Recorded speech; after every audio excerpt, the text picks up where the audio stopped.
नमस्कार। The daily show में आपका स्वागत है। मैं हूं मुकेश कुमार। दोस्तों, चुनाव नतीजे आए और उसमें राजद की दुर्गति हो गई और उसके बाद परिवार में, लालू परिवार में अंतर्कलह शुरू हो गया। बल्कि अंतर्कलह तो चल ही रहा था, वो सड़क पर आ गया। उनकी बेटी रोहिणी आचार्य लगातार हमले पर हमले कर रही हैं। उन्होंने परिवार छोड़ दिया है, वो पार्टी से अलग हो गई हैं और आरोप लगा रही हैं तेजस्वी यादव के खासम खास संजय यादव पर, उनके मित्र रमीज पर, कि उनकी वजह से उनकी दुर्गति हुई है। और ये पहले भी होता रहा है कि संजय यादव को चाहे वो रोहिणी आचार्य हो चाहे तेज प्रताप हो, वो उन्हें जयचंद कहते रहे हैं। तो ये जो झगड़ा शुरू हुआ है, जिसमें रोहिणी आचार्य इस हद तक चली गई हैं, ट्वीट करके कह रही हैं कि किसी भी बेटी को अपने पिता को किडनी नहीं देनी चाहिए। इतनी कटुता के साथ बाहर आ रही है। क्या मतलब है इसका? लालू परिवार में ये क्या चल रहा है? और क्या इससे लालू परिवार की इस कलह से उनकी पार्टी पर, उनकी राजनीति पर कोई असर पड़ने जा रहा है, या ये कुछ समय का खेल है? हमारे साथ वरिष्ठ पत्रकार नवेंदु जी हैं, तो आइए उनसे बात करते हैं।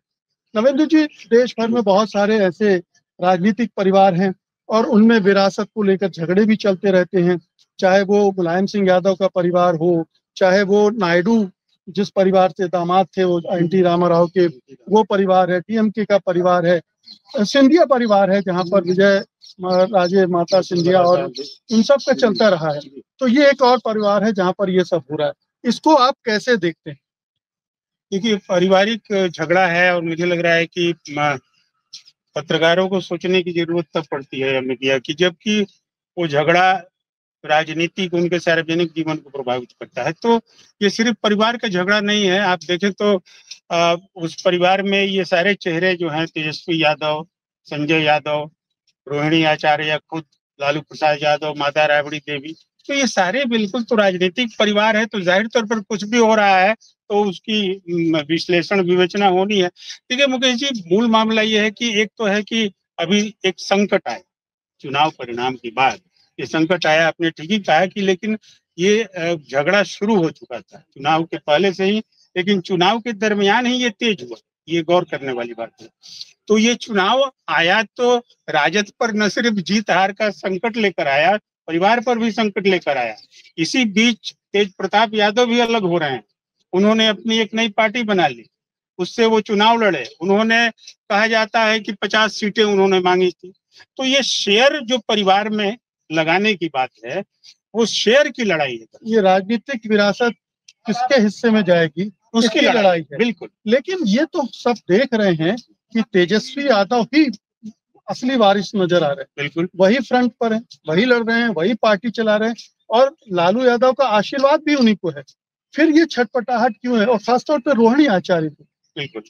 देखिए, इसमें दो बातें हैं। एक तो मीसा भारती लालू प्रसाद की बड़ी बेटी, तो उनके प्रति एक उनका स्नेह रहा। जब आमतौर पर एक कहा जाता है हिंदू परिवारों में, तो कि साहब बड़ा बेटा या फिर छोटा बेटा या फिर बड़ी संतान या छोटी संतान, तो उसके प्रति एक लगाव ज्यादा रहता है। तो मुझे लग रहा है कि वो तो निकल गए। मीसा भारती बड़ी थी और उस आधार पर उनको उनका शेयर मिला, वो भी उन्होंने भी लड़कर लिया। बड़ी होने का उन्होंने भी फायदा उठाया। ये सब कहानी किससे है।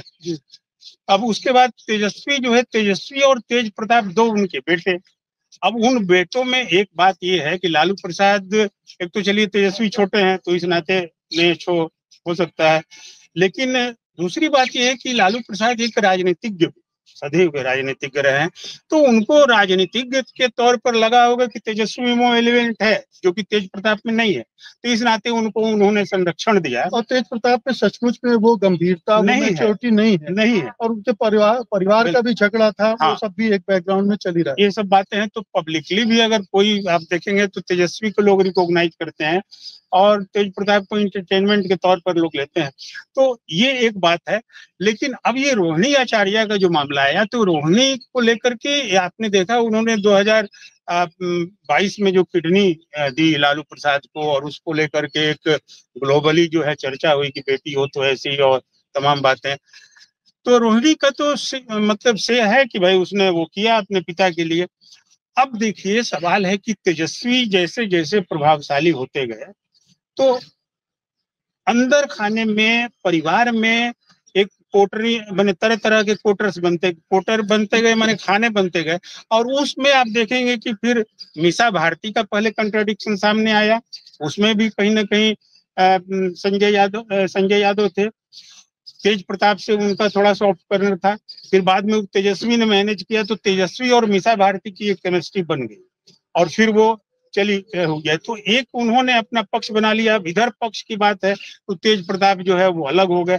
अब इधर वाले पक्ष में है कि ये सीधे तौर पर मान के चल रहे हैं कि संजय यादव जो न तो बिहार की माटी से हैं, न उस परिवार के किसी बैकग्राउंड से हैं, जैसे मुलायम के साथ लालू प्रसाद के रिश्ते हैं मुलायम परिवार के साथ, लेकिन संजय यादव के साथ ऐसा कुछ नहीं है। तो संजय यादव का दखल, और तेजस्वी ने जिस तरीके से संजय यादव को एक अपना लेफ्टिनेंट बनाया और उनके कहने पर या फिर उनकी मैनेजमेंट पर वो चीजों को चलते रहे, राजनीति को लेकर आगे बढ़े, तो ये तो एक बाहरी व्यक्ति का परिवार में कहीं से कोई अगर प्रवेश होता है तो वो इशू तो एक बनता है कि ये घुसपैठ है या फिर जो है इसे स्वीकार कर लिया जाए। मुझे लग रहा है कि संजय यादव का इशू आगे और भी बढ़ेगा। रोहिणी आचार्य तक और तेज प्रताप तक ही मामला नहीं है, तेज प्रताप ने भी संजय यादव को ही इशू बनाया था। तो अब ये एक स्थिति ऐसी बन रही है कि तेजस्वी अभी जो बहुमत में नहीं आए, लेकिन सीटों को लेकर के इसके पहले देखिए यही अंदर की बात है, सीटों को लेकर रोहिणी के सवाल का रोहिणी के तरफ से भी मामला था कि जो आरजेडी की सीटें जाए तो उनको कुछ खाते में शेयर दिया जाएगा कि नहीं सीटों का।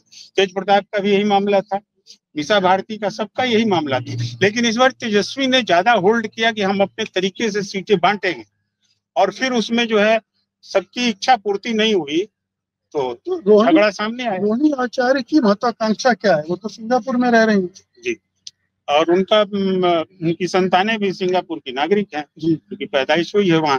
तो उनका देखिए है क्या कि रोहिणी एक लेकिन मुखर रही है लालू परिवार में, और खास तौर पे विपक्ष को लेकर के बहुत ज्यादा मुखर रही है, जो लालू परिवार की विरोधी राजनीति है, और ये एक उनके स्वभाव में रहा है।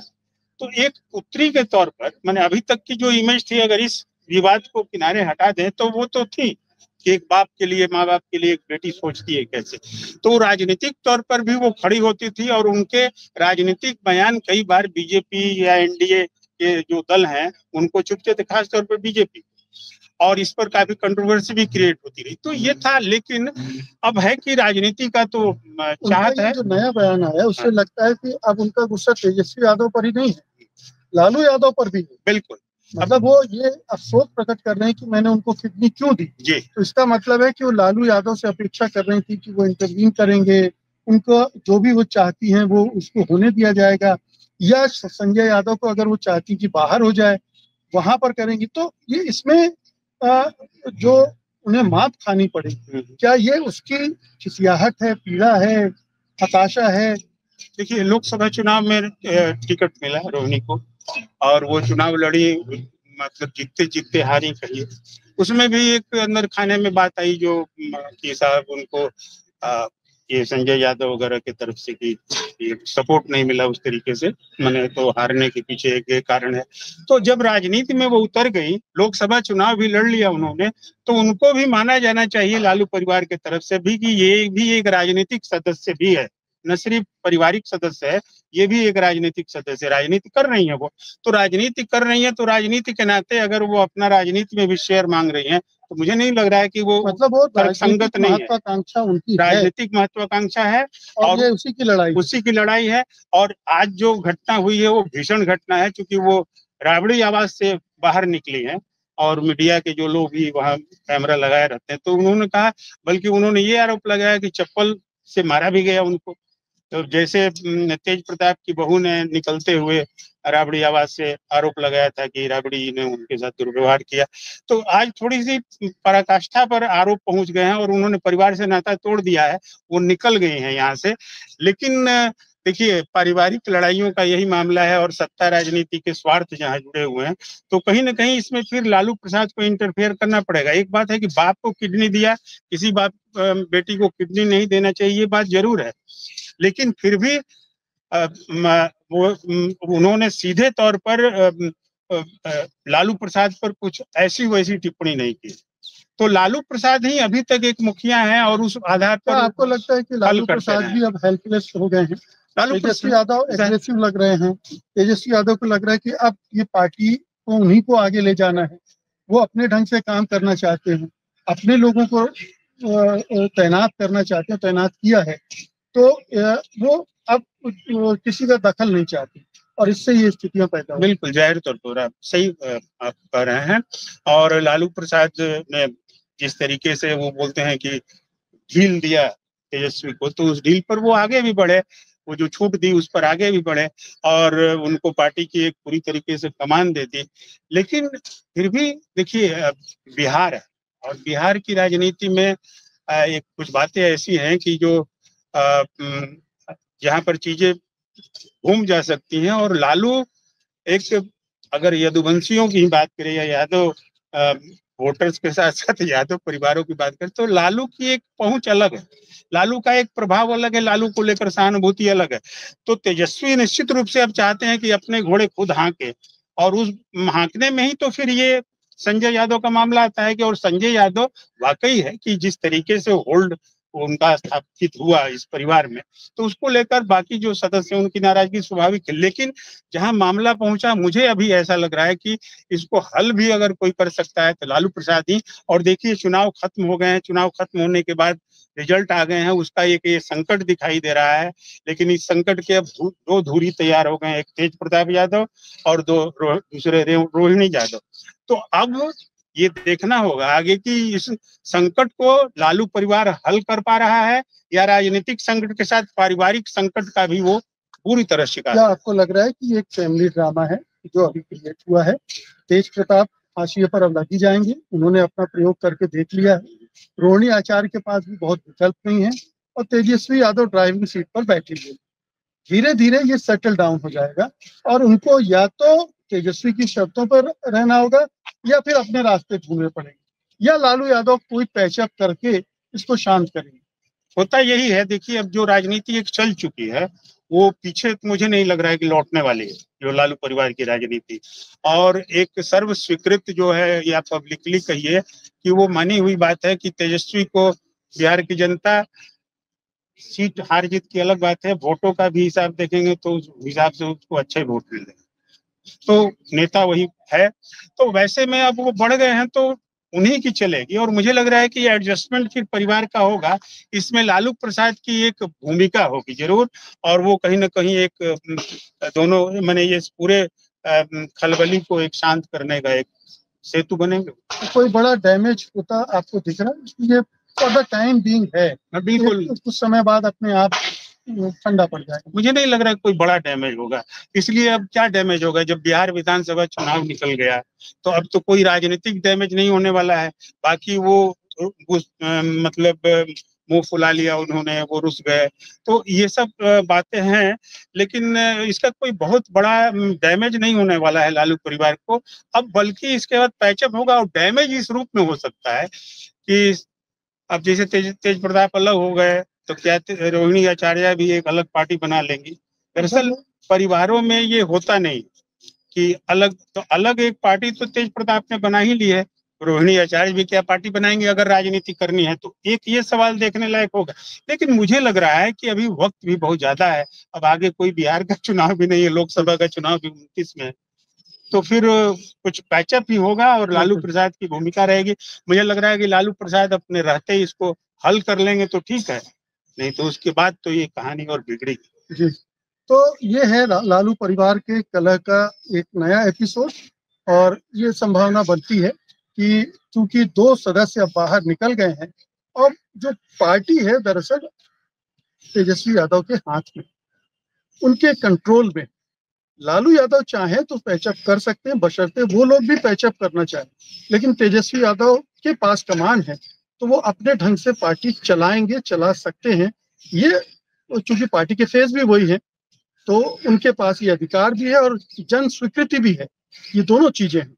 इसलिए अब देखते हैं आने वाले समय में ये पूरा विवाद क्या टर्न लेता है। बहुत बहुत शुक्रिया आपका, धन्यवाद, नमस्कार, धन्यवाद। Copyright disclaimer under Section 107 of the Copyright Act 1976. Allowance is made for fair use for purposes such as criticism, comment, news reporting, scholarship, and research. Fair use is a use permitted by copyright statute that might otherwise be infringing.